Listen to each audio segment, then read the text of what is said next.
আমদানি রফতানিতে ভারত সরকারের একের পর এক নিষেধাজ্ঞায় সংকটের মুখে পড়েছে বাণিজ্য। এই মুহূর্তে বেনাপোল স্থলবন্দরে আছেন সহকর্মী আজিজুল হক, সরাসরি যাচ্ছে তার কাছে।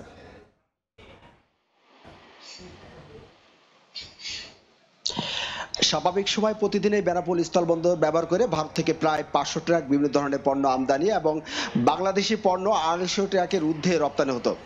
তবে গত বছরের ছাত্র জনতা আন্দোলনে 5ই আগস্টে সাবেক প্রধানমন্ত্রী শেখ হাসিনা ভারতে রাজনৈতিক আশ্রয় চলে যাওয়ার পর আমরা দেখতে পেয়েছি ভারত থেকে একের পর এক যে বাণিজ্যের নিষেধাজ্ঞা সেটি আসছে, এবং এই নিষেধাজ্ঞার কারণে কিন্তু বর্তমানে আমদানি এবং রপ্তানি বাণিজ্যে মারাত্মক সংকটের মুখে পড়ছে।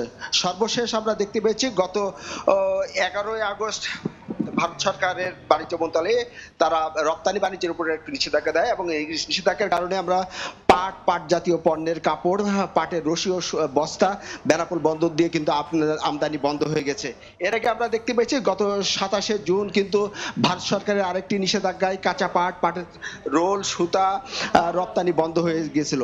এছাড়া প্রথমে আমরা অর্থাৎ গত বছর এই চলতি বছরের 17ই মে আমরা দেখতে পেয়েছি তৈরি পোশাক, প্রক্রিয়াজাত খাদ্য, প্লাস্টিক, কাঠের আসবাবপত্র, সুতা, ফল, কোমল পানীয় এসব কিন্তু বেনাপোল বন্দর দিয়ে ভারতের নিষেধাজ্ঞায় এই সমস্ত পণ্য ভারতে রপ্তানি বন্ধ আছে।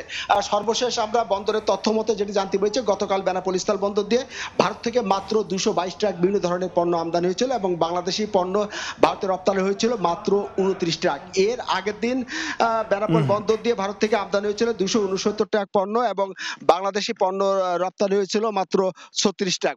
আমদানিকারকরা বলছেন বর্তমানে এই নিষেধাজ্ঞার কারণে আমদানি এবং রপ্তানি বাণিজ্যের মারাত্মক বিরূপ প্রভাব পড়েছে। তো এই ছিল বেনাপোল স্থল বন্দর দিয়ে আমদানি এবং রপ্তানি বাণিজ্যের পরিস্থিতি নিয়ে সর্বশেষ। এখন সরাসরি ছিলাম বেনাপোল স্থলবন্দরে।